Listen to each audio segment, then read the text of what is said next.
We found here at the Expo Tim Forrester of Run Barbados, and it looks like you are celebrating a 25th anniversary. Tell us about the race. Well, yes, it is the 25th anniversary. The race started in 1984 as a way to bring tourists to the island, which is still the whole concept behind the event. We have a 1 mile race on the Friday night, and then Saturday night we have a 10K. Sunday morning we have the marathon and half marathon going together. They run together. Out and back courses, so we do have water every kilometer, which has made it very helpful last year. Yeah. Out and back is great. In other words, the other people who are running are part of your entertainment, aren't they? Exactly, and we run through the west coast of Barbados along the highway where all of the major hotels are on the west coast, so a lot of people come out, and most of it's shaded, so it's not as hot as people would expect. You know, when you hear Barbados, December, you're thinking warm. It's warm, but it's not oppressive. But actually in December, some of us might like warm. I know I do. We're with Ryan of Race Merchandise Services in Canada. We've got a lot of great new stuff here at the Marathon Oasis de Montreal. And sizes are an interesting issue. Tell us a little bit about some of the new things you have and how sizes might be different here. Well, we've brought in actually some yoga jackets this year for the women, expanded the line in that direction. We have quite a bit of technical clothing as well, more this year so than last year. Probably 4 or 5 new items. And in Montreal, compared to most of the other marathons across Canada, it's people seem to like their clothing a lot smaller here. So we've definitely bulked up on the small sizes, and people are enjoying it. People are liking the clothing, and everything's going very well. And hopefully it continues to do very well. Technical clothing has really taken off everywhere.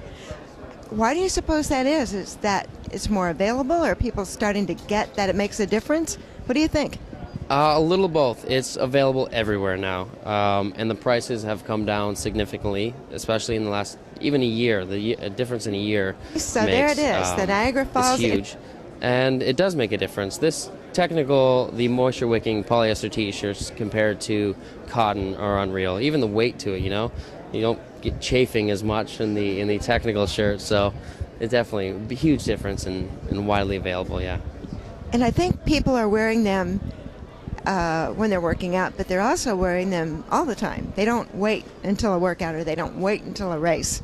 Absolutely. Actually, just around the corner there, we have a golf shirt in the moisture wicking technical fabric. So on the golf course, everywhere, every daily you wear, it's out there. We're with Michelle of the Niagara Falls International Marathon, which is actually coming up pretty soon. Michelle, what's new and different for the marathon this year? Well, this year we've got, again, we still have the 5K, the 10K, the full marathon, and the half marathon. And we have the Schools Marathon Challenge, which is really exciting. That's been going for a few years, but it's getting bigger and better, just like all the events that we have.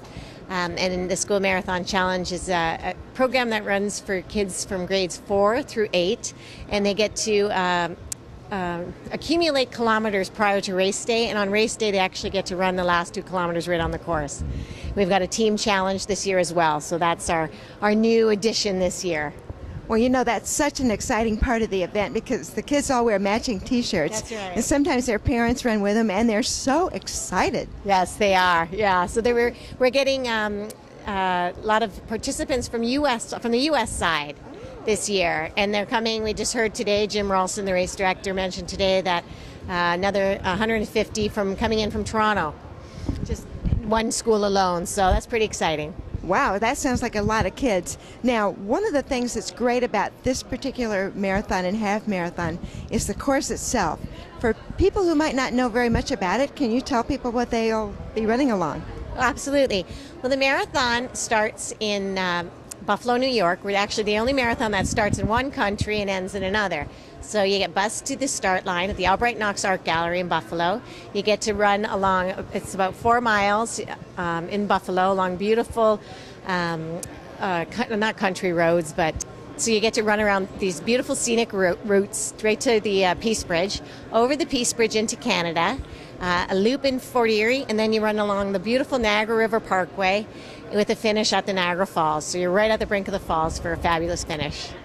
Well, it's a fabulous course, and the fall colors are starting to turn, and it's actually pretty flat for the stretch along the Niagara River, isn't it? The only hill is the Peace Bridge coming into Canada. Everything else is a net downhill finish at the falls, so you can't get any better than that.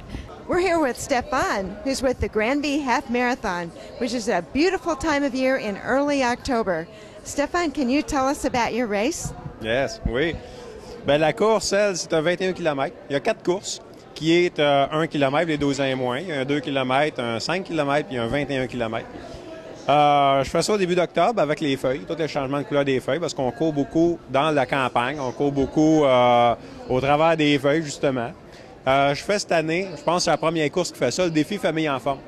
Le défi Famille en forme, lui, ça, c'est j'essaie de faire courir les jeunes, les enfants, puis toutes les familles. Avec le défi Famille en forme, lui, qu'est-ce que ça fait? C'est que si tous les coureurs, tous les membres de la famille courent, les parents, les enfants, puis tout ça, ça, qu'est-ce qu'on fait? C'est qu'on calcule une moyenne, on fait une moyenne des positions par groupe d'âge. Après ça, on calcule un point par kilomètre. La famille qui gagne plus de points, ben, gagne un trophée à la fin de la journée, puis on donne des souliers de course aussi, jusqu'à 4 paires à la famille qui gagne. Fait que ça, c'est nouveau aussi. On fait ça cette année, c'est nouveau. On essaye ça. Peut-être ça va se répandre au travers du Québec, on ne sait pas. Mais à part de ça, la course est un petit peu accidentée un petit peu. C'est un petit peu de vallon, mais à part de ça, ça va bien. On s'est fait dire l'année passée que le monde avait très bien aimé ça. On n'a pas eu de mauvais commentaires. Cette année, on a Jacqueline Garot qui va venir à la course. On a même un Marocain qui s'est inscrit par l'Internet. On a du monde de partout. L'année passée, à ce temps-ci, on avait peut-être 100 quelques inscrits. Là, à cette date ici, on a 290, quasiment 300. Fait que ça va bien. Pour ça, ça va très bien. Et on va se ramasser peut-être entre 500 et 700 coureurs. On ne sait pas. On va voir. Thank you so much. It really sounds like a lot of fun. I heard you use the word beautiful many times. Oui, c'est ça. It's the same time, the same thing in English. We're with Joe Duval of the Ottawa Marathon. And Ottawa has one of the great marathons, not just in Canada, but in the world. Can you tell us a little bit about what's new for 2009?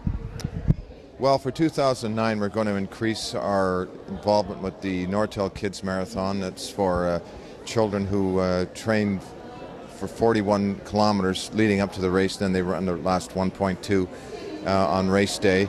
We just want to grow our marathon. That is where a lot of our impetus is. And we really want it to grow, and we're looking at trying to get a really good time on Canadian soil. Well, you've had a lot of great elite athletes over the years, because you actually have 2 races in one sometimes.